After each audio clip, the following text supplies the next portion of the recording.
Well, Jason, many thanks for joining us. Welcome to Abu Dhabi. What were your first impressions of the place and the golf course? Yeah, today was the first time on all 18 of the holes. Played pretty tough today. The wind obviously is up.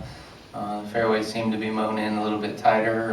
Rough is definitely up, so going to be a challenging test, especially if the wind stays up through the week. Hopefully it'll die down for us a little bit and make it a little bit more scoreable out there.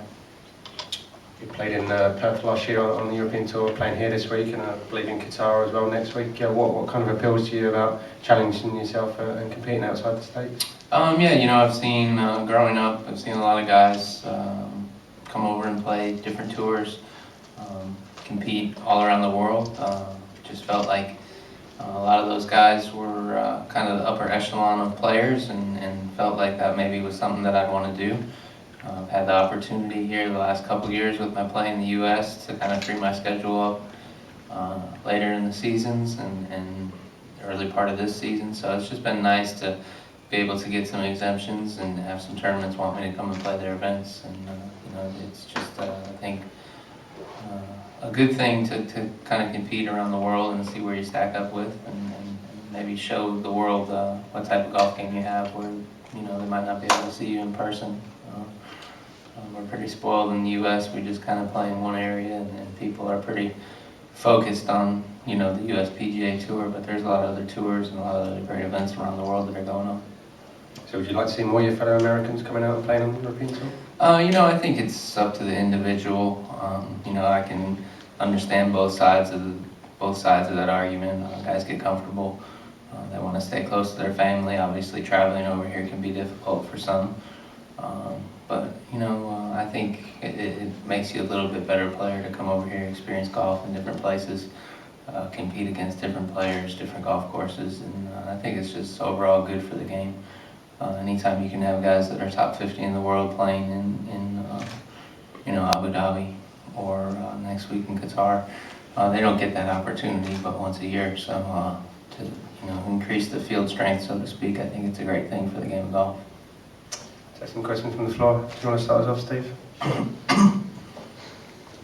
Are you staying in the city or out on the island? I'm out of St. Regis. So have you come in to the golf course by the side where they've got all the billboards set up along the road? No, I haven't. I've just been going Yaz Island, around the island, around the There's airport. a series of billboards from the Abu Dhabi side driving in. It says "Return of the Giants," and it's Ernie and Tiger and who else? Rory. How'd you forget him? Yeah. No, I forget everything. And anyway, you've got a billboard too.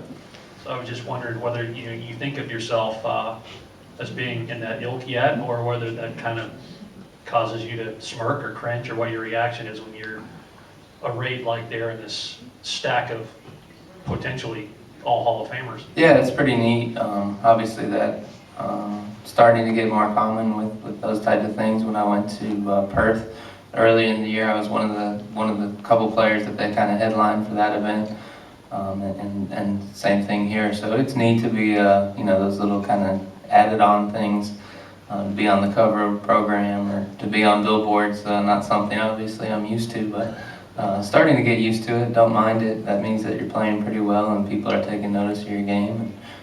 It's good for everybody. It's good for me. It's good for my sponsors. It gets my name out there, and it gets the folks here in Abu Dhabi. They might see me on a billboard and wonder who Jason Dufner is, and do a little bit of research, and so I think it's pretty neat. From college walk-on to show pony, that's pretty good. Yeah, not bad. I'm doing all right now. Jason, changing your schedule and adding these two events, did that cause you to make any other changes going further? Not really. I generally play Sony and Humana. This year I started with Hyundai, and going to play these two over here, so I'm losing one event in the States. I might add something in the summer possibly, but nothing too special. The schedule will be pretty much the same as it was last year. Jason, Paul McGinney was saying last night, just when he got appointed European Ryder Cup captain, that he played a few holes with you yesterday. He had you laughing at the amount of times his phone kept ringing. Yeah, I had known that he was in the discussion for being the Ryder Cup captain.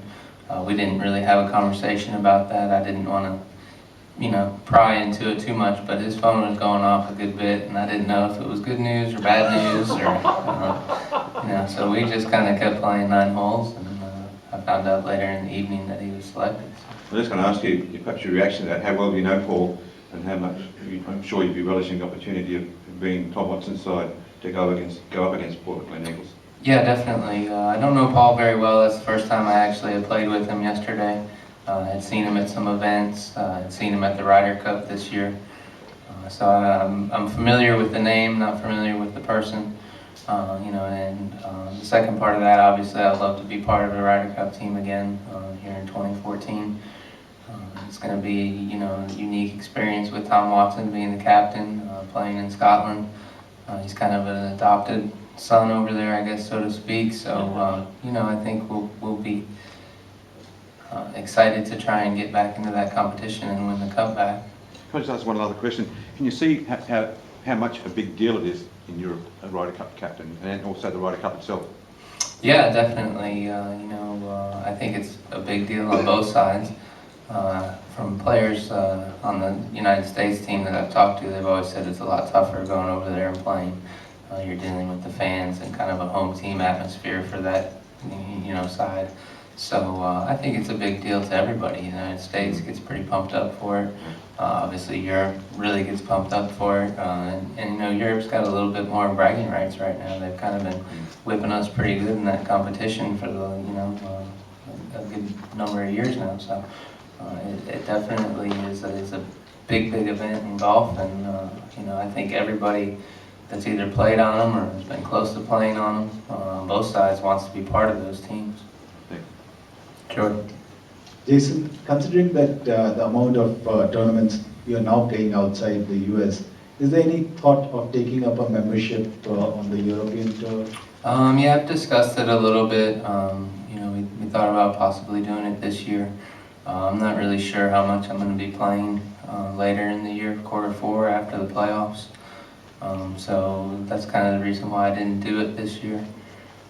But it could be a possibility in the future, especially with the majors and the World Golf events counting towards events for those.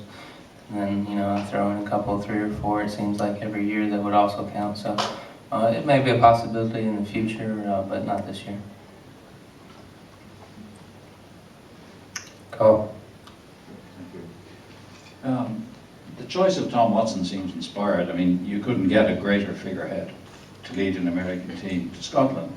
Were you surprised that Europe didn't respond to that by trying for a big name figurehead captain themselves? And were you surprised by the selection of Paul McGinley? And what does that say about him and the confidence of European golf? How did it strike you? It didn't really strike me anyway, to be honest. I think they just went through their selection process and had a couple candidates. It seems like every year on either side there's 3 or 4 guys that could be chosen, and they all possibly deserve to be the captain. So I know that's a very hard decision. Tom Watson obviously is a big name in American golf. And I think he's the last captain to win on foreign soil. So, we went a little different route this year with it. I think we surprised some people with it. But I think every time they have a decision to make, it's a tough decision because there's always worthy candidates for that captaincy. Steve?